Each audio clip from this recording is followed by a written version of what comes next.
نوجوان پتہ نہیں میں بولنا میرے لیے مناسب ہے نہیں ہے، شہوت کو بجھانے کی بہت سارے تدبیریں رائج ہیں، اور لوگ فتوے سے پوچھتے بھی ہیں کہ لوگ جو ہے ہاتھ سے زنا کر لیا شہوت کو بجھانے کے لیے۔ یہ تمام چیزیں ایسی ہیں جو حرام کے قریب ہے، یہ تمام چیزیں جائز نہیں۔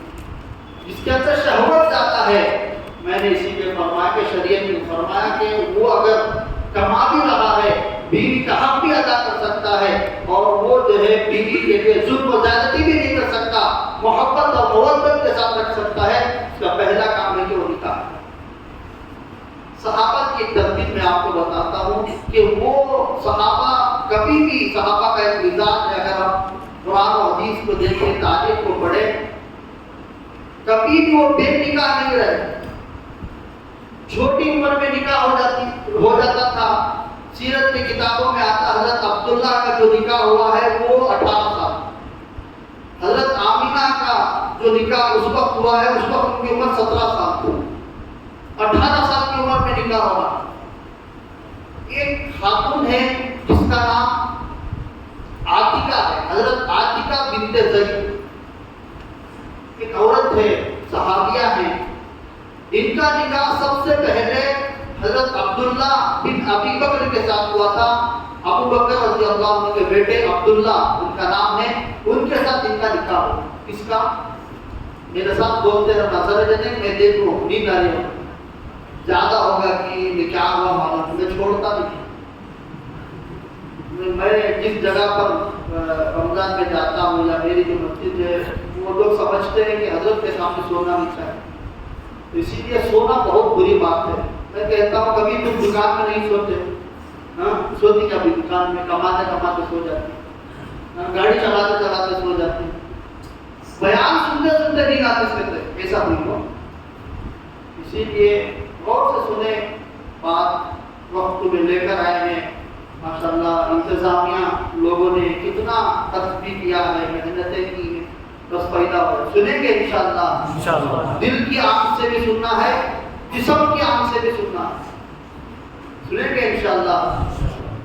اب میں اٹھایا تو اچھا نہیں لگتا، بیگم صاحب مجھے اٹھا نہیں آتا، میں اٹھا سکتا ہوں، تو اسی لیے سونا نہیں ہے، سنو آخر تک، سنیں گے انشاءاللہ، اللہ عمل کی توفیق عطا فرمائے۔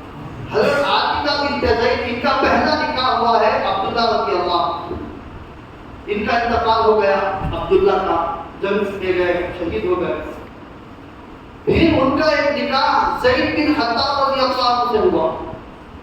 کوئی عورت مدینے میں معاشرے میں، صحابہ کے معاشرے میں ایسا نہیں تھا کوئی بلا بغیر نکاح کے گھر میں بیٹھی ہوئی عورت ہے۔ عبداللہ سے نکاح ہوا، شہید ہو گئے، پھر زید بن خطاب سے نکاح ہو گیا، پھر ان کا بھی انتقال ہو گیا، شہید ہو گئے، اللہ کے راستے میں گئے، شہید ہو گئے۔ پھر حضرت عمر رضی اللہ عنہ نے نکاح کا پیغام بھیجا، ان سے نکاح کر دیا۔ پھر حضرت عمر رضی اللہ عنہ کو شہید کر دیا گیا۔ ابو لؤلؤ فیروزی، اللہ حضرت عمر رضی اللہ عنہ نماز پڑھا رہے تھے، آیا اور شہید کر دیا۔ پھر یہ بیوہ ہو گئی۔ پھر ان کا نکاح زبیر بن عوام رضی اللہ عنہ سے ہو گیا۔ زبیر بن عوام آپ جانتے ہیں، ایک صحابی ہیں، پھر وہ بھی شہید ہو گئے۔ غالباً حجاج بن یوسف نے زبیر رضی اللہ عنہ کو مدینے میں شہید کر دیا۔ پھر یہ جو عاتقہ ہے، ان کا نکاح حسن رضی اللہ عنہ سے ہو گئے، حسن بن علی رضی اللہ عنہ۔ اسی لیے گویا کہ عبداللہ سے نکاح ہوا، پھر زید بن خطاب سے نکاح ہوا، حضرت عمر سے نکاح ہوا، پھر زبیر سے نکاح ہوا، پھر حسن رضی اللہ عنہ سے نکاح ہوا۔ اسی لیے اس عورت کو صحابہ نے لقب دے دیا زوجۃ الشہداء، شہداء کی بیوی۔ تو مدینے میں اور صحابہ کا یہ مزاج تھا، وہاں پر نکاح بہت آسان تھا، زنا بہت مشکل تھا۔ یہ عورت دیکھو کتنے نکاح اس کے ہو گئے۔ تو اسی لیے اس کے بہت سارے نکاح کے فضائل ہیں۔ اللہ کے نبی صلی اللہ علیہ وسلم نے فرمایا النکاح من سنتی، نکاح میری سنت ہے، فمن لم يعمل بسنتی، جو کوئی میری سنت پر عمل نہیں کرے فلیس منی، وہ مجھ سے نہیں۔ اوپر کے آیت میں فرمایا اگر تم غریب ہو تو اللہ تمہیں کیا کرے گا؟ مالدار۔ ایک واقعہ اس سلسلے میں سناتا ہوں۔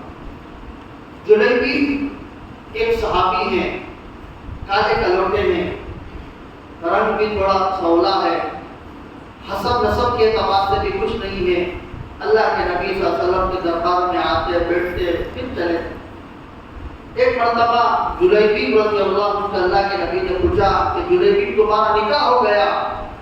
کہا کہ اللہ کے نبی میرا نکاح نہ میری شکل ہے، نہ میری صورت ہے، نہ میرا کوئی حسب نسب ہے۔ اللہ کے نبی خاموش ہو گئے۔ دوسری مرتبہ نے پوچھا، پھر وہی جواب دیا کہ اللہ کے نبی مجھے کون رشتہ دے گا؟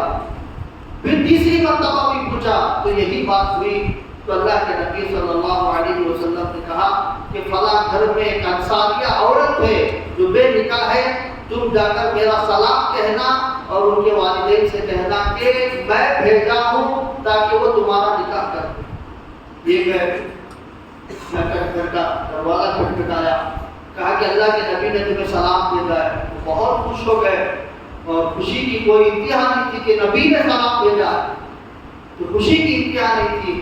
بعد میں کہا کہ اللہ کے نبی نے کہا ہے کہ میرا نکاح تمہاری بیٹی سے ہو گیا۔ انصار یہ مدینے کے رہنے والے تھے، ان کا حسب نسب تھا، خاندان بڑا عالی تھا، خوبصورت تھے، مالی اعتبار سے بھی ان سے بہت زیادہ، حسن کے اعتبار سے بھی ان سے بہت زیادہ۔ انہوں نے کہا یہ کیا بات ہوئی؟ انہوں نے کہا تم انتظار کرو۔ اندر گئے، بات کیا۔ ماں نے کہا کہ میں ہرگز جلیبی کو نہیں دے سکتی، میری بیٹی کہاں، وہ کہاں، جو لوگ خاندانوں میں چلتا ہے۔ تو حضرت اندر جو لڑکی تھی اس نے کہا ابا جان، امی جان، اب یہ تو دیکھ رہے ہیں کہ کون آیا ہے، اب یہ نہیں دیکھ رہے ہیں کون بھیجا ہے۔ آپ نے بھیجنے والے کو نہیں سمجھا، بھیجے ہوئے کو آپ بھیجنے والے کو سمجھو کہ کس نے ان کو بھیجا ہے۔ پھر وہ صاحب گئے اور جا کر اللہ کے نبی سے کہا اللہ کے نبی آپ کے یہ آرزو ہے، آپ کی تمنا ہے کہ میری بیٹی کا نکاح جلیبی سے ہو جائے، میں اس کے لیے تیار ہوں۔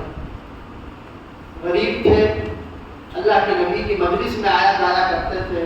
اللہ کے نبی نے نکاح کیا اور دعائیں دی، برکت کی دعائیں، وہ دعائیں کی حدیث میں ہیں۔ چند دن گزرے، اللہ نے ایسی فراوانی دی، مال کی ایسی فراوانی دی، ایسی فراوانی دی، ایسا مال اللہ تبارک و تعالیٰ نے دے دیا۔ انصار میں جتنے گھر تھے ان میں سب سے زیادہ سخاوت کرنے والا گھر حضرت جلیبی رضی اللہ عنہ کا۔ وہاں سخاوت بڑی عام تھی، لوگ پوچھتے تھے کہ سخی کون ہے، تو سب سے زیادہ سخاوت ان کے گھر سے جاتی تھی۔ اللہ تبارک و تعالیٰ نے ان کو مالداری دے دی، اسی لیے قرآن میں فرمایا کہ یقوم الفقراء، اگر تم غریب ہو تو نکاح کر لو، اس نکاح کی برکت سے اللہ تبارک و تعالیٰ تمہیں مالدار بنا۔ تو نکاح پیسوں کے لیے کوئی عائد نہیں ہے، آدمی غریب ہے مگر وہ بیوی کے تقاضے پورے کر سکتا ہے تو اس میں نکاح۔ جیسا نکاح راحت ہے، سکون ہے، جیسے کہ میں نے بتایا، اسی طرح نکاح عبادت بھی۔ غیر مسلم ہے وہ بھی نکاح کرتا ہے، جانور ہے وہ بھی اپنی شہوت کو پوری کر رہا ہے، سب اپنی شہوت کو پوری کر رہے ہیں۔ غیر مسلم اگر اپنی شہوت کو پوری کر رہا ہے اس کے لیے کوئی اجر و ثواب نہیں، مگر اسلام ایک ایسا مذہب ہے اپنی ضرورت کو پوری کرنے کے لیے اگر اس نے اللہ کے حکم کی وجہ لائی اور اللہ کے نبی صلی اللہ علیہ وسلم کے طریقے کو اپنایا، فرمایا وہ عبادت بن جائے۔ کھانا ہے، جیسا میں مثال دیتا ہوں، کھانا ہے، جانور بھی کھاتا ہے، غیر مسلم بھی کھاتا ہے، اگر تم نے سنت طریقے سے کھا لیا تو وہ بھی عبادت ہے۔ تو اللہ کے نبی صلی اللہ علیہ وسلم نے فرمایا اذا تزوج العبد، جب کوئی بندہ نکاح کرتا ہے فقد استكمل نصف الدین، اس نے آدھے دین کو مکمل کر دیا، آدھا دین اس کا مکمل ہو گیا۔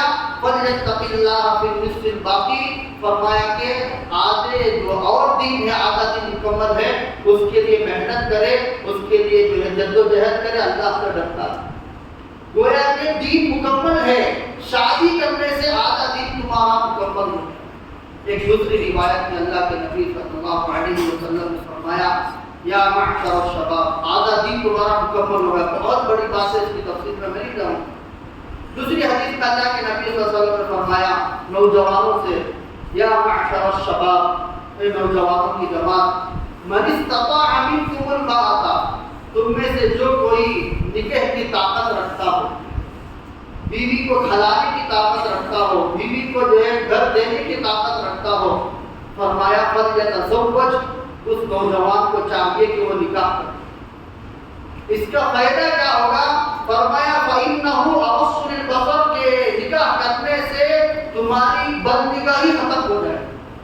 آج کتنی بدنگاہی ہے، اسکول کا جہاں لڑکیوں کی اسکول ہے وہاں پر بہت سارے نوجوان لڑکے کھڑے ہو جاتے ہیں، بدنگاہی ہو رہی ہے۔ فرمایا نکاح کر لو، اس کا سب سے بڑا فائدہ یہ ہوگا تمہاری بدنگاہی ختم ہو جائے، نگاہ تمہاری پاک ہو جائے۔ پھر فرمایا وَأَحْسَنُ لِلْفَرْجِ، اور شرمگاہ کی حفاظت ہو، دیکھیں آنکھ کی حفاظت ہو گئی اور شرمگاہ کی حفاظت ہو گئی۔ تو یہ اللہ کے نبی صلی اللہ علیہ وسلم نے فرمایا کہ نکاح کرنا چاہیے، جس کی وجہ سے آنکھ کی بھی حفاظت ہو جاتی ہے اور شرمگاہ کی حفاظت ہو جاتی ہے۔ اب نکاح کے فضائل میں نے آپ کو بتا دیا، نکاح عبادت ہے۔ اب فرمایا کہ جب تم نکاح کرنا چاہو تو عورت کیسی ہونی چاہیے؟ نکاح کے فضائل آپ کے سامنے ہیں، نکاح کب کرنا چاہیے؟ اب عورت کی تلاش ہے کہ ہم عورت کیسی تلاش کریں، اس پر بہت سارے باتیں ہیں۔ فرمایا کہ ایک حدیث میں آتا ہے 3 چیزوں کو دیکھ کر نکاح کریں، لڑکی میں 3 چیزوں کو دیکھ کر